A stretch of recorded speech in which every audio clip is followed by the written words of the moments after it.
Welcome to The Human Code, the podcast where technology meets humanity, and the future is shaped by the leaders and innovators of today. I'm your host, Don Finley, inviting you on a journey through the fascinating world of tech, leadership, and personal growth. Here, we delve into the stories of visionary minds who are not only driving technological advancement, but also embodying the personal journeys and insights that inspire us all.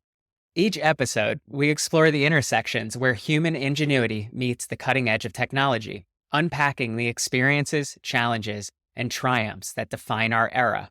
So, whether you're a tech enthusiast, an inspiring entrepreneur, or simply curious about the human narratives behind the digital revolution, you're in the right place.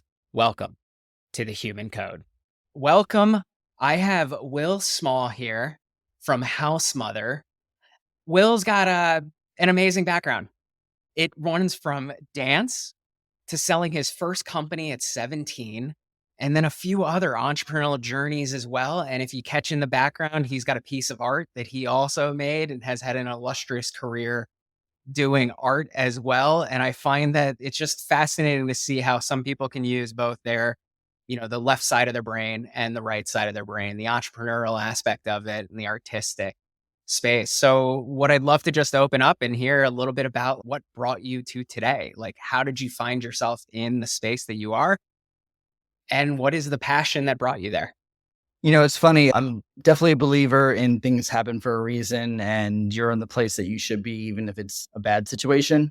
And I've had many hiccups in my life, but throughout my career, I've been blessed with just being not necessarily in the right place at the right time, but just knowing the right people and being open to new things that may be completely out of the realm of what you thought that you'd be doing tomorrow. I think that's really what has brought me to where I am today, focusing on what I could solve for that's part of also my problem that I face every day or every time that I travel, and really looking at what makes us human as far as what I enjoy every day and I can wake up every day and be happy to do. And that's entrepreneurship. That's creating something, believing in it, and also focusing on multiple things. I have to, because I just have major, I don't know if you want to call it ADD, OCD or what, but I have them all. And I need 10 different projects to feel overwhelmed and bogged down, and probably every investor's, oh my God. But that actually helps me be more creative because I have to come up with solutions. And sometimes they're driven towards a product I'm working on, or they're focused on my life. So that's how I got to today.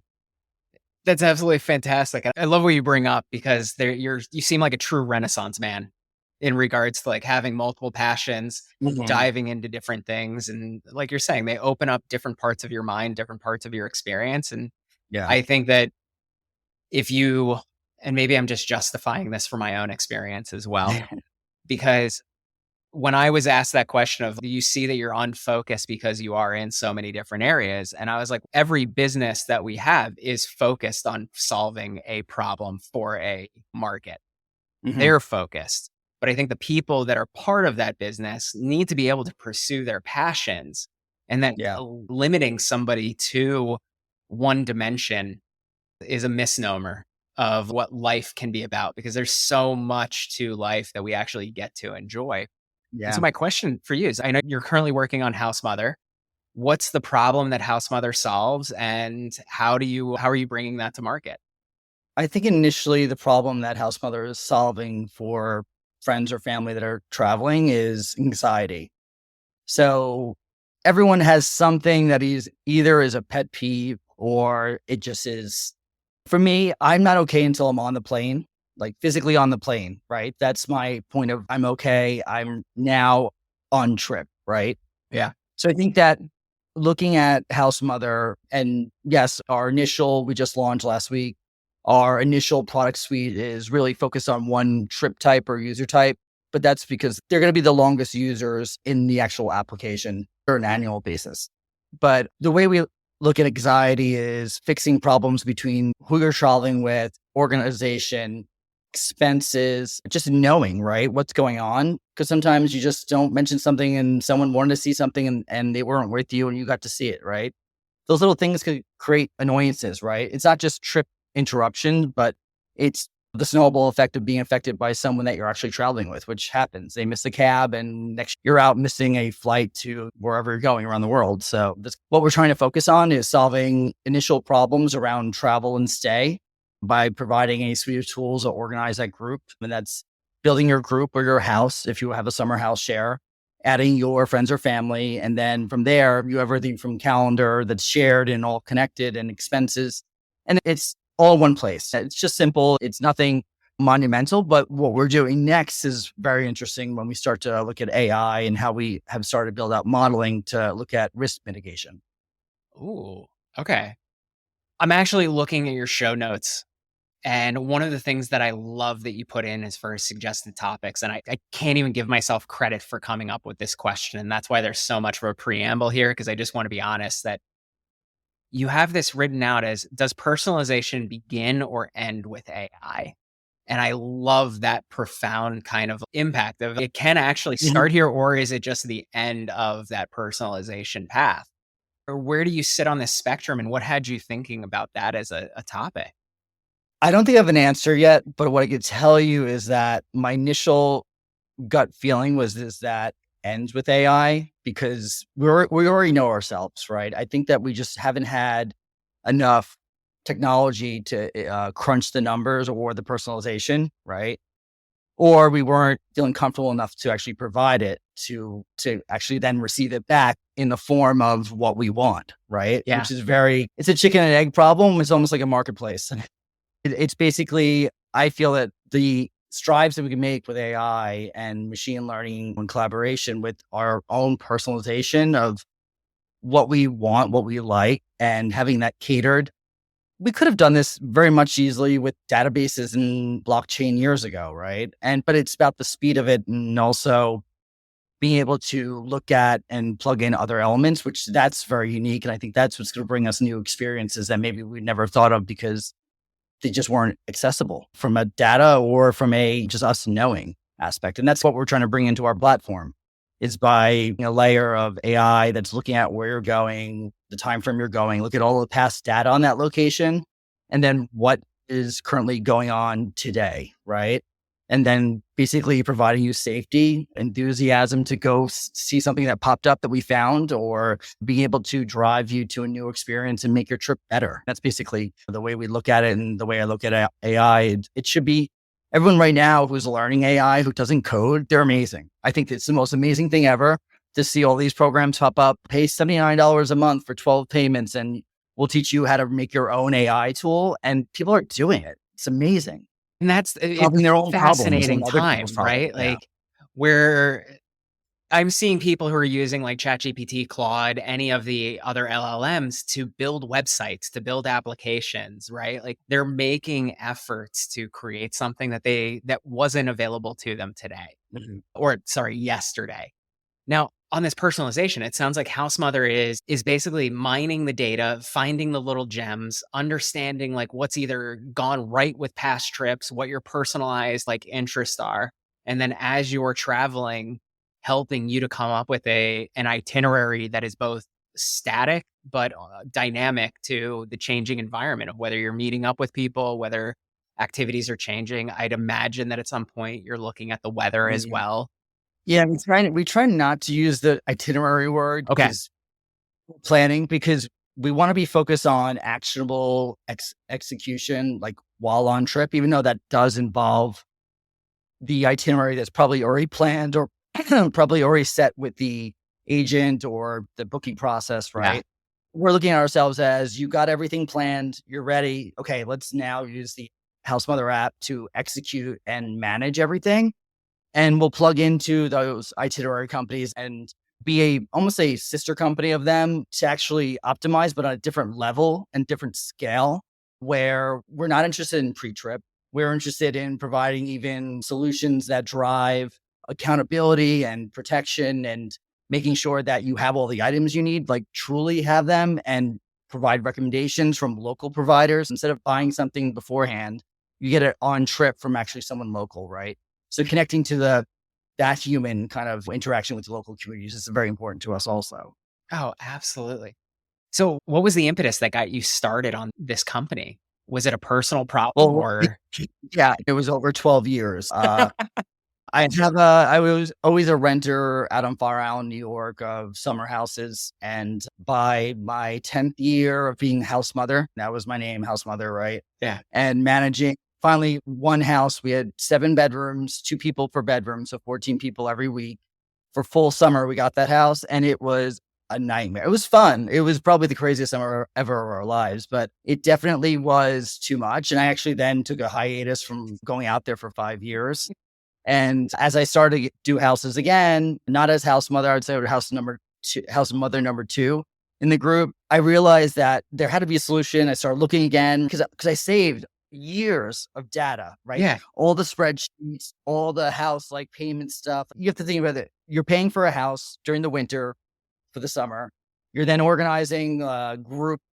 What are we wearing to this to go out? What are we doing? It's a lot. And that scenario of a house share has many more things than a trip does. It does. Even though you're only in a house and you might be in a one community, you could apply that use case to all of travel. And I've been doing that research for the last 3 years to make sure that we could hit every trip type needed, from an aspect of providing personalization so that we could save relationships, because it does happen that people actually break up marriages or just friends, right? Happened to us last year that our house got turned over and no one's talking to everyone else. So it's like things happen, you grow apart, but also I think that we can alleviate a lot of the drama that happens on trip between just knowing everyone in the know and also understanding that maybe I want to do something and you want to do something else, but we have all the details and we can meet up in the middle, right?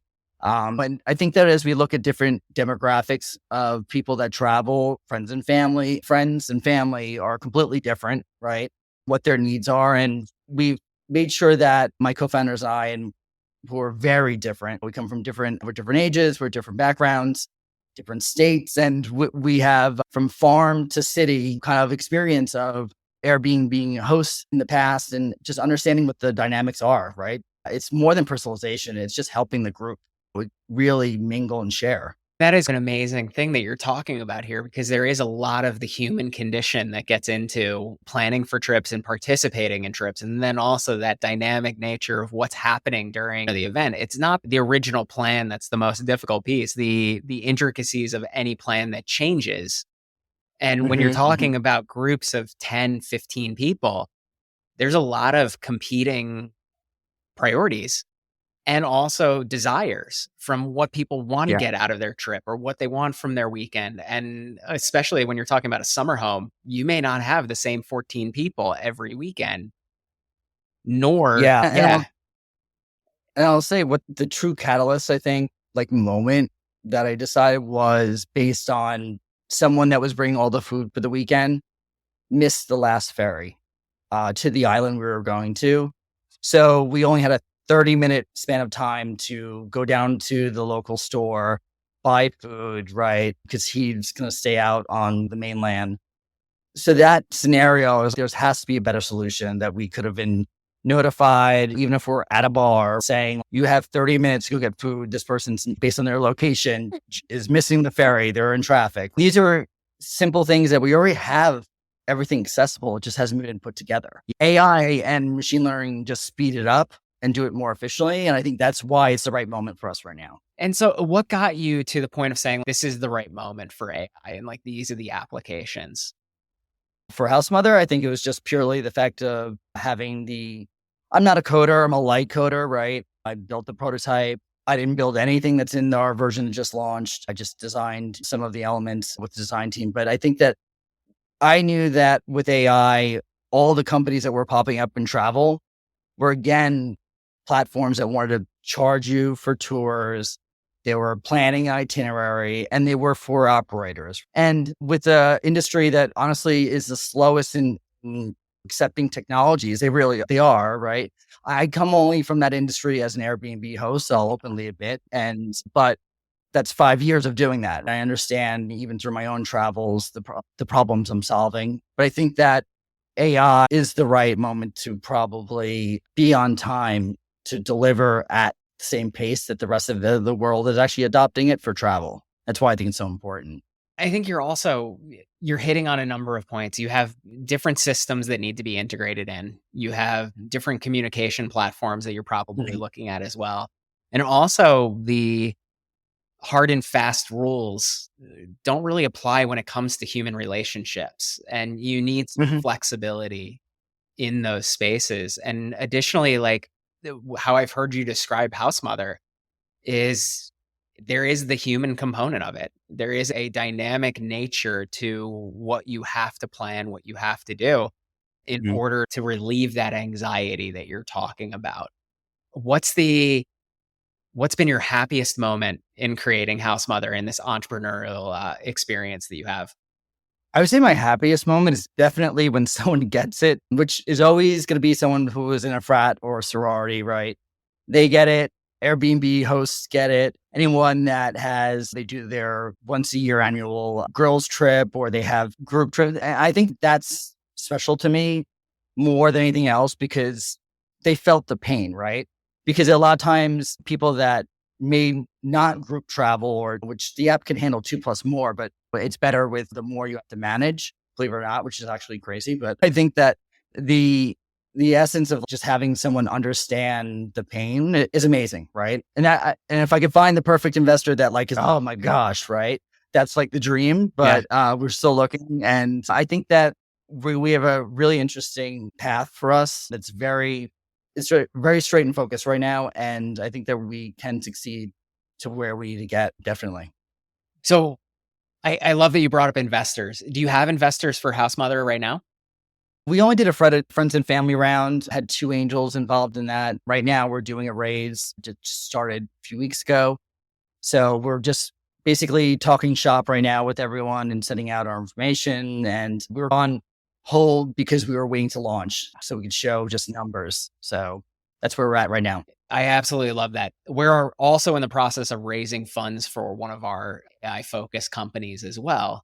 And I'm Mhm. curious what your experience is like talking about an AI focused business in this environment. I think there's some excitement from the investor community, but also like, how do you temper the Oh, yeah. expectation with, hey, we're not raising $1 billion here. We're raising something. Yeah, it's interesting because there's a lot of hype how people are using it, right? Like we're not using AI or machine learning in every single textbook way. We're actually using it even for ways that we make money on monetization, that's unique to us. And that's a different, totally not travel related, even though it's trip related because it's about retail, right? Products that you need or may want for your trip.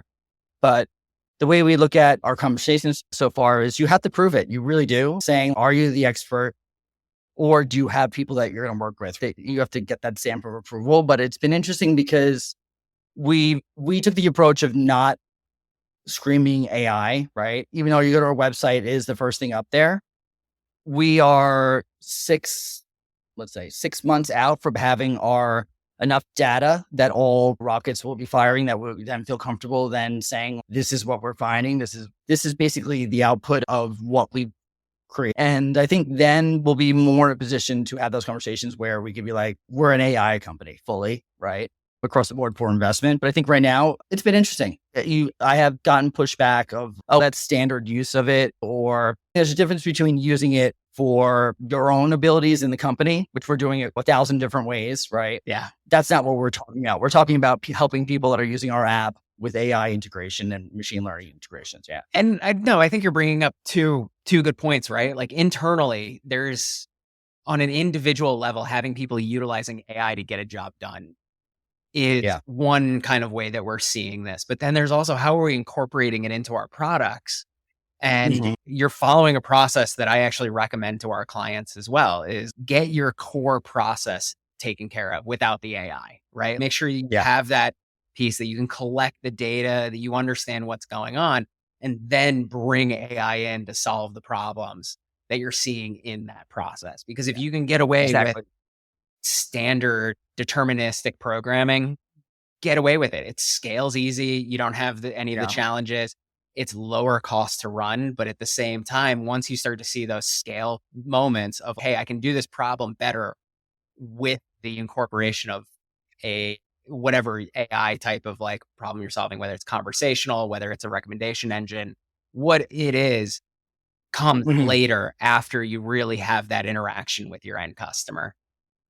Yeah, no, definitely. I'm a believer in don't build it if it's been built, or if, yeah, it's going to cost you money on the business side. But I think that there are people that are way ahead of everyone else from 8 years ago and on that have already been creating a lot of back ends that we could plug into that easily will give us a fraction of what we need to start against the models that we built. And I think that from an aspect of just being universal and also sharing, that has to happen, especially for the travel industry.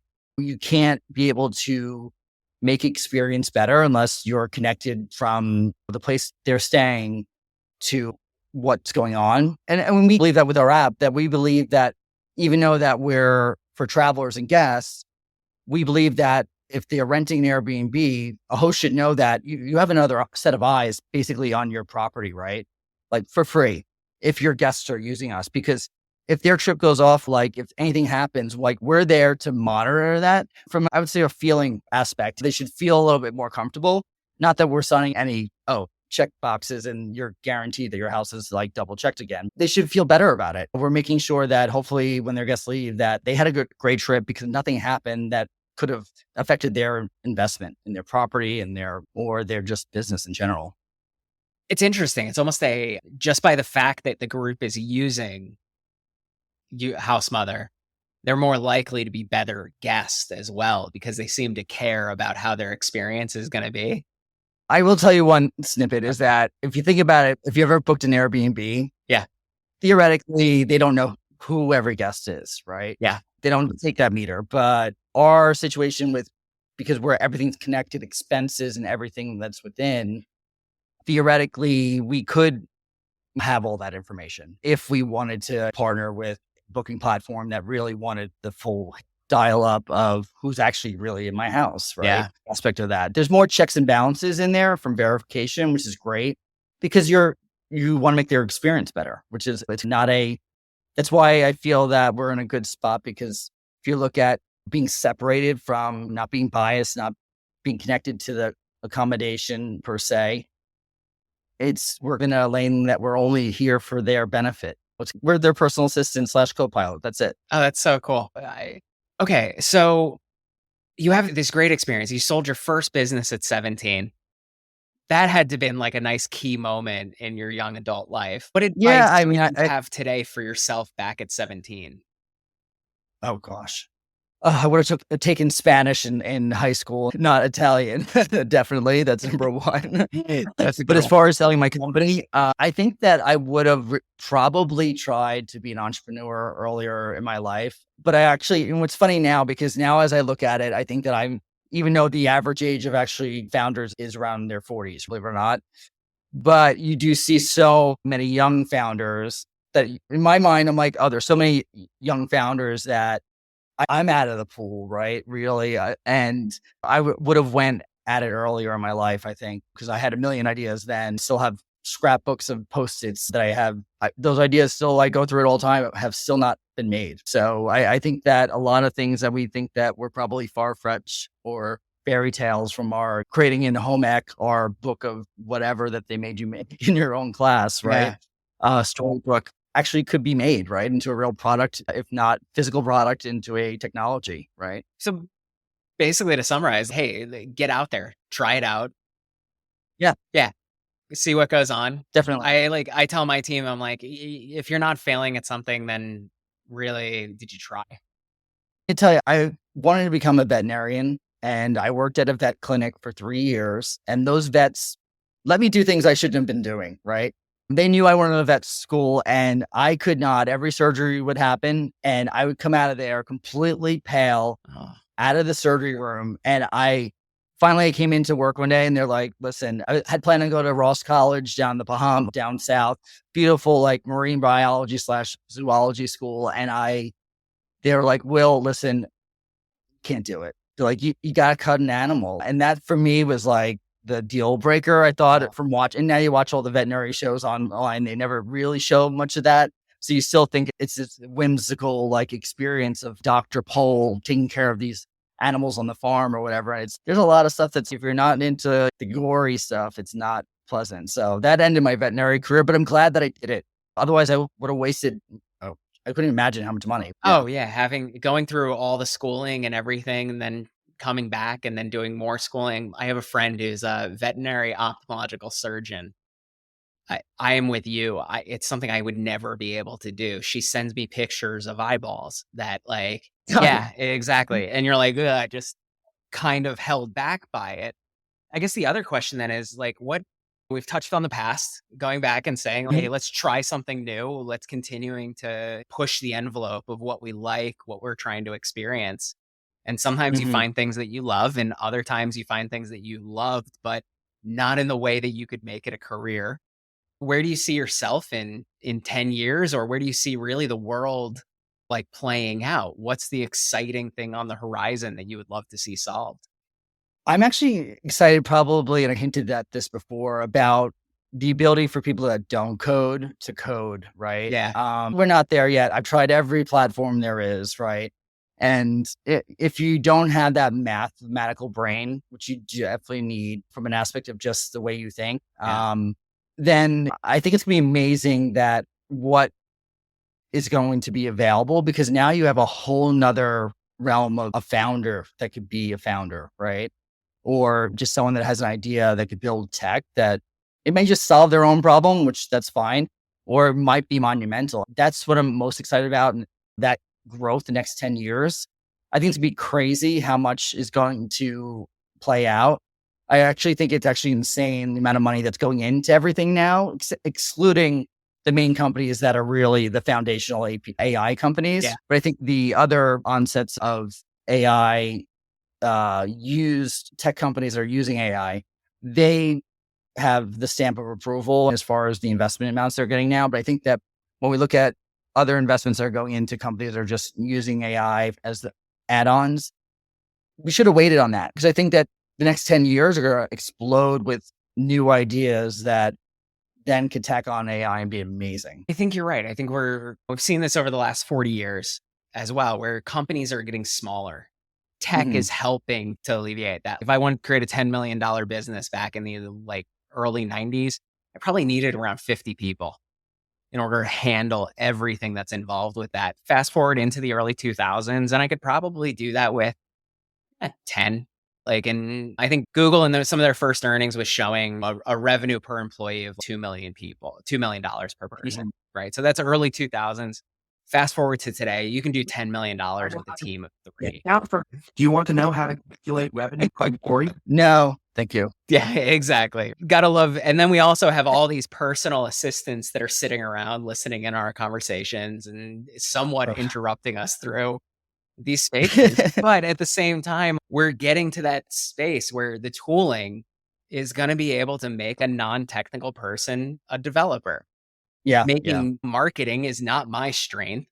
And so it's right now giving me the tools to help interrogate what I'm doing in a Mhm. way that is personalized. It's done with you.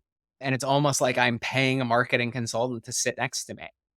There's Yeah. still Yeah. value in that human component of it, but I think you're right, where we're gonna see AI help to do the things that aren't in our core competency in a way that actually allows us to achieve something substantial. It's gonna raise the bar then, though. You're gonna have requirements, then you need to get a company up and running in 6 weeks because you have all these tools in hand, which very much you can. There's ways of doing it, but I think my most excitement is that my personally, 10 years from now, I think that I'm hoping that I can take everything that I've learned, and this is with me saying that HouseMother is gonna be very successful, and be able to just honestly provide back to new founders, because I've experienced the goods, the bads, me not wanting to get involved with certain types of investors or types of groups, because it is very much you have to know people, right? And I think that a lot of founders and businesses that could have been very incredible companies that maybe just couldn't tell the story right need help. And there's some organizations that are doing that very well right now and trying to pitch in and help them shine a light on it. That's what's needed, because there's a lot of cool ideas that just need I would say, an incubator or a way to really just have some other people that have the experience or had, and drive that home for them to make it their story telling to the world to accept it. Nice. Where we've covered definitely the positive, right? And like nuclear energy comes along with the nuclear bomb. Are there areas of AI and the direction that tech is going where you're like, you know what, maybe this needs to be rethought? I think that every technology has negatives. There's no way around that. We've already heard about, voices being cloned and whatever it is. There's always going to be someone using something in the wrong way. I think that every individual needs to personally look out for their own data or just in general what is important to them or what can be taken and make sure that it's protected. But outside that, I don't have a fear of any Will Smith movie coming out again that that will be taken over or bombs will be controlled. But I think that actually we could protect ourselves more with those tools, right? I do. And I have a friend is working on some of those cybersecurity concerns with AI of basically, Yeah. you've got to become effectively more advanced than the hacker that's trying to get in. And so AI can be much more adaptable to any situation that's happening. Yeah, most of my grant money that's going out right now is from the government is across the board about protecting a citizen. So people should know that. Yeah. That's absolutely fascinating. What advice would you have for people coming into their career right now around how AI can influence this? Like we're already starting to see people getting laid off in the tech industry. General accusation is that it's AI related. Is it? It may not be, but we're going to start seeing a larger disruption. I have to say that I'm not a believer that everyone's get laid off. I think Okay. that you still need the human touch. I do believe that. Will it automate some things? Yes. There's no way that everything that we've ever created has automated things back to the train or anything else. I think that for people individually that are affected initially from their jobs being lost, there's so many tools out there that AI is like robust for redoing every resume catered to the actual job post, changing your LinkedIn profile in 2 seconds to be updated to I mean, it's incredible that if I had those tools 25 years ago, I would already be president, I think.